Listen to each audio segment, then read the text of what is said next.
जय हिंद दोस्तों, जय हिंद बच्चों। जिस क्लास का आपको बेसब्री से इंतजार था, आज हम उसी को स्टार्ट कर रहे हैं। 2023 के अंदर राजस्थान में जो बोर्ड की परीक्षा हुई थी, उसके अंदर एक ऐसे बच्चे की कॉपी दिखाइए भी जिसके यानी टॉप मार्क्स प्राप्त किए हैं। तो आज हम ज्योग्राफी के अंदर टॉपर बच्चे की कॉपी यानी उसकी आंसर शीट देख पा रहे हैं। इस बच्चे ने 56 में से 56 नंबर यानी 100% मार्क्स हैं वो प्राप्त किए हैं। तो इस बच्चे का उत्तर लिखने का तरीका क्या रहा है उसको आपको बारीकी से समझना है, और साथ में ही कुछ उत्तर लिखने के नए नए जो तरीके हैं उनके ऊपर भी हम बात है वो करेंगे। तो इसलिए आप वीडियो को अच्छे से पूरा देख लीजिए ताकि इस कॉपी को देखने का, समझने का अपना जो उद्देश्य है वो पूरा हो सके। तो चलिए स्टार्ट करते हैं। जैसे कि आपको पता है, ज्योग्राफी में पहला प्रश्न है वो एमसीक्यू क्वेश्चन, रिक्त स्थान और वन लाइनर का होता है। तो देखिए अब इस बच्चे ने क्या किया है, यहां आप देखेंगे पहला एक कॉलम है, यहां परीक्षक द्वारा प्रदत्त अंक, इसको हमें खाली छोड़ना होता है क्योंकि इसमें आपको मार्क्स देता है टीचर। कभी भी जो बोर्ड की कॉपी जो होती है उसमें अंक हैं वो उत्तर के ऊपर नहीं दिए जाते, बल्कि ये जो साइड में जो बॉक्स होता है पहला, उसी में दिए जाते हैं। दूसरा कॉलम होता है प्रश्न संख्या, आपको इसमें लिखनी होती है, सिर्फ प्रश्न संख्या लिखनी होती है, दोबारा प्रश्न लिखने की आवश्यकता नहीं होती। तो ये पहले का जो पहला क्वेश्चन है ऑब्जेक्टिव का है। तो देखिए इस बच्चे ने क्या किया, प्रश्न संख्या और उत्तर की इसने क्या बना ली है, टेबल बना ली। 2023 में क्योंकि 9 एमसीक्यू क्वेश्चन थे, इस बार आपको पता है 2024 के अंदर कितने क्वेश्चन आएंगे एमसीक्यू के, 16 क्वेश्चन। तो इस प्रकार से आप 16 की टेबल बना सकते हो, 8-8 की 2 बना लेना चाहिए, वो आपके ऊपर डिपेंड करता है। और आप देखेंगे इस बच्चे ने भी पहले का जो पहला प्रश्न है उसका ए उत्तर हो गया, दूसरा है उसका ए, दे, से, जो भी उत्तर बन रहा था सही है, ये सारे के सारे 9 के 9 सही है। तो इधर टीचर ने आप देखेंगे लेफ्ट साइड के अंदर पूरे 9 के 9 मार्क्स हैं वो दे दिए। तो इस प्रकार से टेबल बनाकर दे सकते हो, या फिर आप ऐसे भी दे सकते हो भी पहले के अंदर जैसे ए उत्तर है तो आप हर लाइन के अंदर इस प्रकार से भी उत्तर, कॉपी खूब बड़ी होती है, जैसे दूसरे का भी ए था, तीसरे के अंदर इस प्रकार हर लाइन के अंदर भी आप उत्तर है वो इस प्रकार से कंटिन्यू 16 लाइनों के अंदर दे सकते हो, चाहे टेबल बनाकर करें चाहे आप इस प्रकार से करें। हाँ, एक चीज समझिए, अब ए के अंदर जैसे लास्ट ईयर जो ए पहला जो ऑब्जेक्टिव क्वेश्चन था उसका ए ऑप्शन मैं आपको बताता हूं। 2023 वाला बोर्ड का पेपर देख लीजिएगा, इस अपने चैनल के ऊपर भी उपलब्ध है, और यहां आई बटन में भी कोशिश करूंगा लिंक दे दूं या नीचे डिस्क्रिप्शन में लिंक दे दूं। पहला प्रश्न था लास्ट ईयर, आर्थिक भूगोल का उप क्षेत्र है, तो उत्तर पहला ही था ए, संसाधन भूगोल। तो आपको ए के आगे संसाधन भूगोल लिखने की आवश्यकता नहीं है। कुछ लोगों को लगता है भी हाँ ये लिखना चाहिए, ये कोई औचित्य नहीं होता इस उत्तर को लिखकर टाइम खराब करने का। जो एबे सैदे में जो होता है बस आपको वही लिखना चाहिए। चलिए अब बात करते हैं दूसरा, पहले का जो आपका दूसरा जो प्रश्न है, दूसरा प्रश्न आपका क्या है, दूसरा प्रश्न होता है रिक्त स्थान का, फिल इन द ब्लैंक्स का होता है। अब देखिए यहां पर दूसरा प्रश्न, दूसरे के अंदर लास्ट ईयर 4 आते थे और अब आपको पता है कितने आएंगे, अब तो आपके क्वेश्चन आएंगे 7 आएंगे इस साल, सॉरी 10 आएंगे रिक्त स्थान वाले, पहले 4 आते थे। अब पहला प्रश्न था लास्ट ईयर, खालिस्तान की कृषि भूमध्य सागरीय क्षेत्र की विशेषता है। जैसे ये जो खालिस्तान छोड़ा हुआ था यहां पर आप देखिएगा इसको, ये इतनी जगह छोड़ी हुई थी खालिस्तान, तो इसका उत्तर भर दिया बच्चे ने और प्रश्न दोबारा लिख दिया। मैं आपको यहां पर सलाह दूंगा, आपको ये खालिस्तान का जो बाकी का जो इलाका है उसको लिखने की आवश्यकता नहीं है, आप सीधा जो खालिस्तान है वो लिख दीजिए।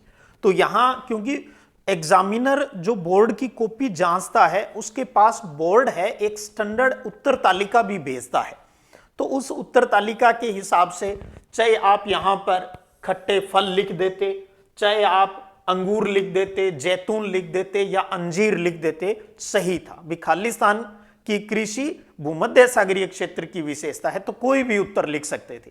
दूसरा था परिवहन क्रांति में 18वीं शताब्दी में, तो भाप उत्तर था, तो आपको सीधा भाप उत्तर लिख देना है। तीसरा तालाबों का वृत्ताकार प्रतिरूप है। अब 2024 में तो ये टॉपिक हट ही गया है अपना। इसी प्रकार चौथा था देश की पहली सफल आधुनिक सूती मिल कहां स्थापित हुई, मुंबई के अंदर हुई, तो इस साल ये टॉपिक भी अपना हट गया है। लेकिन फिर भी हम तो उत्तर लिखने का तरीका है वो देख पा रहे हो। तो इस बच्चे ने चारों के चारों खालिस्तान सही है, तो टीचर ने 1+1+1+1 करके 4 नंबर है वो इस प्रकार से दिए जाते हैं। आप देख पा रहे हो ना, उत्तर के ऊपर कोई अंक है वो नहीं दिया जाता बोर्ड के परीक्षा के अंदर। तो इस प्रकार से इस बच्चे ने पूरे खालिस्तान लिखे। लेकिन मैं आपको कहूं, जो आपको खालिस्तान जो मेन उत्तर है, बस जैसे इसमें रसदार खट्टे फल, अंगूर, अंजीर जो भी, या इसमें भाप, तीसरे में वृत्ताकार या चौथे में मुंबई, सिर्फ आपको नंबरिंग लगाकर उतना ही उत्तर लिखना चाहिए। अगला है तीसरा प्रश्न। अब तीसरे का पहला प्रश्न है वो स्टार्ट हो गया। आप देखेंगे लास्ट ईयर था भी प्रकृति अवसर प्रदान करती है और मानव उनका उपभोग करता है, ये किस विचारधारा से संबंधित है, तो संभववाद की विचारधारा से संबंधित है। तो अब क्योंकि वन लाइनर है तो बच्चे ने पूरा लाइन लिखकर अपना उत्तर लिखा। फिर यूएनडीपी का पूरा नाम है तो उसने संयुक्त राष्ट्र विकास कार्यक्रम लिख दिया, और सबसे बड़ी बात इसने इंग्लिश और हिंदी दोनों में लिखा है, वो आपकी मर्जी होती है। प्राथमिक क्रियाओं के 2 नाम पूछे थे लास्ट ईयर, तो इसने 3 लिख दिए। आप 2, जैसे अब आधे आधे नंबर के जो थे ये 2 नाम पूछे थे, तो आधे आधे नंबर के थे तो 1 आ गया, और जिस प्रकार से सही होते जा रहे हैं मार्क्स मिलते जा रहे हैं। इसी प्रकार से तीसरे का ही चौथा प्रश्न था हरियाली क्या है, तो हरियाली एक केंद्र सरकार द्वारा चलाई जा रही समग्र विकास परियोजना है, और उसका मुख्य उद्देश्य भी बच्चे ने दे दिया। तो क्योंकि 1 नंबर का प्रश्न था, अब यहां पर समझ लीजिए हरियाली क्या है। हरियाली केंद्र सरकार द्वारा चलाई जा रही जल समग्र विकास परियोजना है। अगर आप इतना भी लिखते तब भी आपको 1 नंबर मिलता। अब क्योंकि बच्चे के याद था इसका उद्देश्य क्या है, पीने का पानी और अन्य प्रयोग के लिए जल संरक्षण के प्रति जागरूकता लाना, तो ये चीज भी वहां पर लिख दी भी, हाँ ठीक है मुझे इसके बारे में थोड़ा सा पता है। बड़ा उत्तर नहीं लिखना क्योंकि 1 ही नंबर का है, तो इतना अगर विकास परियोजना यहां तक लिखते तब भी सही था। उसके बाद में अब प्रश्न स्टार्ट हो जाता है सेक्शन बी, यानी चौथा प्रश्न है जनसंख्या घनत्व का। प्रश्न था जनसंख्या घनत्व को परिभाषित कीजिए। अब क्योंकि ये लघुतरात्मक प्रश्न है तो इसलिए इस बच्चे ने क्या किया है आप देखिएगा। अब आप इस चीज को अच्छे से गौर कर लें। इस बच्चे ने जनसंख्या घनत्व हेडिंग बना दी, उसकी परिभाषा दे दी, और क्यों किया जाता है यह भी लिख दिया, और लास्ट में जनसंख्या घनत्व का फॉर्मूला भी लिख दिया। इससे यह लगा भी हाँ क्योंकि ये 1.5 नंबर का है तो मुझे कुछ अतिरिक्त लिख देना चाहिए। तो इस प्रकार से आप भी लिख सकते हो, वरना इसका जनसंख्या घनत्व का फॉर्मूला और इसकी जो परिभाषा लिखते तब भी आपको पूरा मार्क्स मिलता। यहां आपको पता चल रहा है इस कॉपी, सपोज करो ये कॉपी आप जांच रहे हो तो आपको अपने आप ही इफेक्ट पड़ेगा ना, यार बच्चे को नॉलेज बहुत अच्छा है, अच्छे से एक एक चीज है वो क्लियर कर रहा है। इसी प्रकार से 5वां प्रश्न था लास्ट ईयर कि मानव विकास के 2 उपागम बताइए। अब देखिए कई बच्चों ने क्या किया, सिर्फ नाम लिखा, नाम लिखा है तब भी उसको पूरा नंबर, सिर्फ नाम लिख दिए जो उपागम थे। लेकिन इसने क्या किया है, क्योंकि 1.5 नंबर लघुतरात्मक प्रश्न था तो इसने 1 उपागम लिया और उससे जुड़ी हुई जो बात थी वो लिख दी, पहला ले लिया। इसी प्रकार से आप देख पा रहे हो इसने अब दूसरा उपागम आधारभूत आवश्यकता उपागम यहां पर इस दूसरी लाइन के अंदर ऐड कर दिया, तो दोनों उपागम के बारे में। तो ऐसे आप भी कर सकते हो, जब लघुतरात्मक प्रश्न हो और ऐसे सिर्फ कोई नाम पूछे गए हो तो आप उनसे जुड़ी हुई एक एक लाइन है वो उसमें ऐड कर देनी चाहिए। 6ठा प्रश्न था कि आधुनिक बड़े पैमाने पर होने वाले विनिर्माण की विशेषताएं बताइए। 2 विशेषताएं पूछी थी, 3/4 3/4 की, तो इसने क्या किया, विशेषताओं में नंबर 1 लगा दिया, यंत्रीकरण उसको अंडरलाइन कर दिया और यंत्रीकरण से जुड़ी हुई बात लिख दी। फिर प्रौद्योगिकी नवाचार लिया और उसकी दोनों की बात लिख दी। 2 विशेषताएं पूछी थी, अब आप इसको थोड़ा बहुत कम ज्यादा आप भी अपने हिसाब से देख सकते हो। उसके बाद में अगला प्रश्न था भी स्वच्छंद उद्योग है वो क्या है, तो आपको पता है वो उद्योग जो कच्चे माल पर डिपेंड नहीं करता, तो उससे जुड़ा हुआ है, तो उससे जुड़ी हुई जो बातें हैं इसने 3-4 लाइनों 4-5 लाइनों में जो भी इससे उसको याद थी बातें वो सारी लिख दी। इसी प्रकार अगला प्रश्न था 8वां, वृहद ट्रंक मार्ग पर संक्षिप्त टिप्पणी लिखिए। अब दूसरी तरफ देखते चलना, इस बच्चे को जो अंक दिए गए हैं टीचर ने, पूरे में से पूरे मार्क्स। अब वृहद ट्रंक मार्ग है, वो आपको पता है उत्तरी अटलांटिक समुद्री मार्ग ही है ये, क्योंकि ये बहुत ही महत्वपूर्ण है और क्या क्या काम करता है, व्यापार सबसे ज्यादा होता है, ये सारी बातें इसके अंदर लिख दी। 9वां प्रश्न था, थोड़ा सा भाषा घुमाई थी कि यदि आपको नगरीय विकास मंत्री बनाया जाए तो नगरों की पर्यावरण संबंधी समस्याओं को कैसे दूर करेंगे। तो 1.5 नंबर का प्रश्न था। तो अब यहां पर ये तो कुछ नहीं लिखा था, भी आपको कितने लाइनें लिखनी है, भी कितने पॉइंट लिखने हैं, तो इस बच्चे ने अपने हिसाब से बहुत ही सटीक जो बातें हैं वो लिख दी भी कि 1.5 नंबर का है, तो इसने 3 जो समस्याओं को दूर करने के तरीके यहां पर बता दिए। अगला प्रश्न था 10वां कि बेटी बचाओ बेटी पढ़ाओ अभियान का मुख्य उद्देश्य क्या है।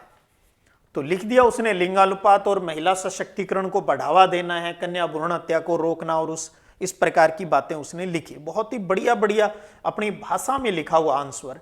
अगला प्रश्न था, प्रवास की धाराएं बताइए, आंतरिक और अंतर्राष्ट्रीय होती है।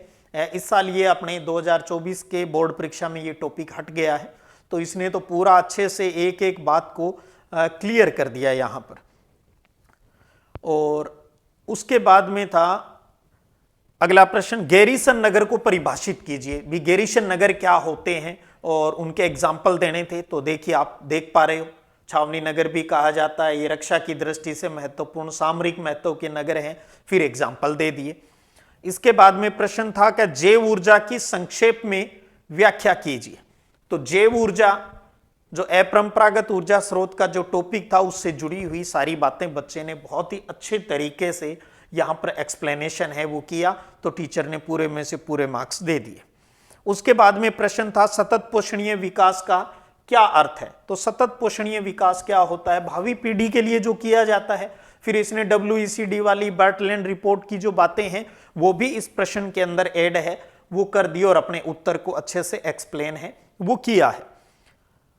हालांकि आप एक चीज ध्यान रखिएगा, जब इस प्रकार के प्रश्न आते हैं ना, का अर्थ बताइए, परिभाषा लिखिए, तो तब आप चाहें तो इतना बड़ा उत्तर आप नहीं लिखना चाहें तो कोई दिक्कत नहीं है, लेकिन जहां जैसे आ गया टिप्पणी लिखिए, व्याख्या कीजिए, वहां पर आप जरूर अच्छे से उनकी व्याख्या है वो करनी चाहिए। अगला प्रश्न था, क्या हवाई परिवहन का विशेष महत्व क्या है। तो अब उसका इंपोर्टेंस क्या है, इसने थोड़ा सा लंबा चौड़ा लिख दिया। वायु परिवहन उच्च मूल्य वाली कीमती और नाशवान वस्तुओं के परिवहन के लिए तीव्रतम साधन है, दूरियों को घटा देता है। तो इस प्रकार से यानी उसकी जो उपयोगिता है वो लिखनी थी, भी महंगी खराब होने वाली वस्तुओं का परिवहन किया जाता है, इससे समय की बचत होती है, ये तीव्रतम साधन है। इस प्रकार से उत्तर लिख सकते हो। हालांकि इस बच्चे ने बाद में थोड़ा सा उत्तर को बढ़ा दिया है, इनकी भी जरूरत नहीं है, इतने हवाई अड्डे, हाँ लिखा है तो कोई गलत नहीं है। अगला प्रश्न देखिए, अब क्योंकि लास्ट ईयर तो 16वें प्रश्न से खंड 6 स्टार्ट हो गया था, निपटाए गए 9 भार के आधार पर पत्तनों के प्रकार। तो 3 पत्तनों के प्रकार थे, औद्योगिक पत्तन, ये बहुत बढ़िया किया। लास्ट ईयर बहुत से बच्चे इस प्रश्न में कंफ्यूजन में आ गए थे, यार कौन सा प्रकार लिखूं। औद्योगिक पत्तन लिख दिया, वाणिज्यिक पत्तन है, विस्तृत पत्तन है, तीनों के बारे में 2-2, 3-3 लाइनें हैं वो एक्सप्लेन कर दी। ज्योग्राफी में एक चीज आप देख ले, यहां प्रश्न और उत्तर क्या लिख रहे हो आप वो वैल्यू रखता है, बड़े पेज भरना यहां बड़ा इशू नहीं होता। लास्ट ईयर 17वां प्रश्न था, एक उद्योगपति चीनी उद्योग को गन्ना उत्पादक क्षेत्रों के निकट ही स्थापित करना चाहता है, सह कारण बताइए, 3 नंबर का था। इस साल अपने ये टॉपिक हट ही चुका है, तो आप देख पा रहे हो किस प्रकार से बच्चे ने इसका उत्तर है वो लिख दिया। 18वां प्रश्न था, निर्माण और रख रखाव के आधार पर के उद्देश्य से किया गया सड़कों का जो वर्गीकरण है वो बताना है। तो पहले नाम लिख दिए इसने, राष्ट्रीय, राज्य, जिला, ग्रामीण सड़कें, फिर कौन इसको बनाता है, क्या है, इनसे जुड़ी हुई बातें आप देखिए, अपने हिसाब से उन चीजों को उसने शामिल है वो कर लिया। फिर स्टेट हाईवे आ गया, इसको लिख दिया। अब एक चीज ध्यान रख लेना, जरूरी नहीं आप यही उत्तर लिखें, आपको सिर्फ तरीका देखना है भी यार अच्छे बच्चे कॉपी है वो किस प्रकार से रिप्रेजेंट करते हैं। उम्मीद कर रहा हूं भी आपको बहुत कुछ सीखने को मिलेगा, और वीडियो के लास्ट में आप कमेंट करके जरूर बताइएगा भी आपको इससे क्या कुछ सीखने को मिला है। अब इसके बाद में अगला प्रश्न स्टार्ट हो जाएगा आपका खंड 10 का। बड़े वाले प्रश्न थे, तो बड़े वाले प्रश्नों में एक प्रश्न था कि व्यापार केंद्र क्या होता है, और ग्रामीण विपणन केंद्र और नगरीय विपणन केंद्र को संक्षेप में समझाइए, 4 नंबर का था। तो इस बच्चे ने व्यापारिक केंद्र वाला अथवा वाला जो प्रश्न है वो किया है। पहले व्यापारिक केंद्र क्या है वो बता दिया, उससे जुड़ी हुई जो बातें थी वो क्लियर कर दी। फिर ये बता दिया यहाँ पर ग्रामीण और नगरीय में विभाजन कर दिया। फिर ग्रामीण जो विपणन केंद्र है उसके बारे में एक्सप्लेनेशन है वो बच्चे ने स्टार्ट कर दिया, और इनसे जुड़ी हुई जो बातें हैं वो इसके अंदर ऐड है वो कर दी। ग्रामीण आविदिक बाजार वाला जो पॉइंट है वो भी इसके अंदर शामिल है वो कर लिया। तो बड़े प्रश्नों को तो आपको इसी प्रकार से विस्तार देते चलना है। फिर नगरीय विपणन आ गया, तो आप देखेंगे बड़े वाले प्रश्न आराम से 2 पेज तो इजीली भर ही जाते हैं। तो ये आप देखेंगे इस बच्चे ने भी लगभग 2 सवा 2 पेज हैं वो इस प्रश्न के भर दिए हैं 4 नंबर का। तो जहां प्रश्न संख्या लिखी हुई है वहां पर इस बच्चे को 4 में से 4 मार्क्स हैं वो दे दिए गए हैं वहां पर 1+3 के रूप में। फिर अगला प्रश्न था बड़े वाले में, भारत में चावल की कृषि का वर्णन कीजिए। एक तो ये था, अथवा में था भारतीय कृषि की 4 समस्याओं की व्याख्या कीजिए। तो इस बच्चे ने कृषि की समस्याओं की बात की है, तो 4 पूछी है। तो इसने पहला अनियमित मानसून लिया और उसके बारे में एक्सप्लेनेशन है वो अपने शब्दों के अंदर इस प्रकार से लिख दिया। फिर दूसरा पॉइंट लिया इसने, उत्पादकता का निम्न स्तर है ये लिया, इसको लिख दिया। आप लैंग्वेज भी पढ़िएगा। तीसरा वित्तीय संसाधनों की बाध्यताएं जो है वो पॉइंट लिया। 4 पॉइंट करने थे, और ये बच्चा बड़े वाले जो निबंधात्मक प्रश्न है लगभग 2 सवा 2 पेज के अंदर अपना उत्तर है वो लिख रहा है। बहुत ही सुंदर तरीके से अपनी प्रेजेंटेशन दे रहा है। भूमि सुधारों में कमी, और आप ये भी गौर करेंगे ये काटापीटी में विश्वास नहीं रख रहा है। थोड़ी बहुत कहीं मिस्टेक भी हुई है कई जगह शब्दों के अंदर, लेकिन इसने ज्यादा उसको फोकस नहीं किया, काट पीट कर दोबारा नहीं लिखा ताकि यूं ही एग्जामिनर का अनायास ही वो बात उसके दिमाग में आई। तो इसलिए उसके ऊपर इसने कुछ भी काम नहीं किया। तो इस प्रकार से आप देख पा रहे हो ये इसके 20 क्वेश्चन आ गए। उसके बाद में आपको पता है 2 प्रश्न हैं वो मानचित्र आधारित हैं, तो उनको भी अपने देख लेते हैं। और लास्ट में ये 56 में से 56 थ्योरी वाले जो आगे, ये 28 मार्च की कॉपी जांची गई इसको। ये अपना 2023 का जो मानचित्र आया था, इस प्रकार का विश्व मानचित्र है वो वहां पर आपको मिलेगा। और इस प्रकार से बच्चे ने प्रेजेंटेशन कर दिया। लास्ट ईयर जो मानचित्र था उसके अंदर मुंबई, न्यूयॉर्क, केपटाउन और सिडनी है, हवाई पतन है वो पूछे थे। तो इस प्रकार से इसने भर दिया। आप गौर कीजिएगा इस बच्चे के कॉपी के नक्शा भरने के अंदर, आप गौर करके देखिएगा। जैसे इसने यहाँ बिंदु लगाकर लिख दिया, यहाँ नाम लिख दिया। आप नाम फिर कहीं लिखो, बिंदु लगाकर जब आपने ये डायरेक्शन दे दी ना, अब आप देखिए यहाँ इसने लगाकर ये मुंबई लिख दिया, यहाँ पर सिडनी लगाकर इधर सिडनी लिख दिया, यहाँ पर ये केपटाउन लगाकर केपटाउन। थोड़ा बहुत इधर उधर होता, उससे कोई फर्क है वो नहीं पड़ता। इस प्रकार सारी लोकेशन सही है तो 2 में से 2 नंबर। इसी प्रकार से इंडिया मैप वाला जो प्रश्न है, इसी प्रकार का जो मैप है वो आपको कॉपी के अंदर जो पेपर होता है उसके साथ आपको मिलता है अटैच, आपको फिर उसको कॉपी के साथ अटैच करना होता है। इंडिया वाला मानचित्र था जिसमें लो एशक पूछे थे, रत्नागिरी, दुर्ग, बल्लारी और बेलाडीला है ये पूछे थे। तो इस प्रकार से बच्चे ने अपना प्रेजेंटेशन है वो कर दिया। थोड़ा बहुत इधर उधर चलता है, आप उस पर मत सोचना भी सर एग्जैक्ट ये तो थोड़ा सा इधर होना था, ये उधर होना था। आपकी जब कॉपी बोलती है ना तो वहां पर फिर ये चीजें मायने नहीं रखती, थोड़ा बहुत कोई इधर उधर हो जाता है। तो इस प्रकार से आज आपने राजस्थान के अंदर 2023 की बोर्ड परीक्षा में जिसने बहुत अच्छे अंक प्राप्त किए, 56 में से 56, उसके आंसर लिखने का तरीका है वो हमने जाना है। और साथ में कुछ रिलेटेड जो बातें हैं वो भी मैंने आपको क्लियर की है। तो इस प्रकार से चीजों को अच्छे से समझकर फिर आप उत्तर लिखने का अब आपको बोर्ड एग्जाम तक अच्छे से अभ्यास करना है। आपके दोस्त भी इस प्रकार से फायदा है वो उठा सकें तो इस वीडियो को उनको जरूर शेयर है वो कीजिएगा।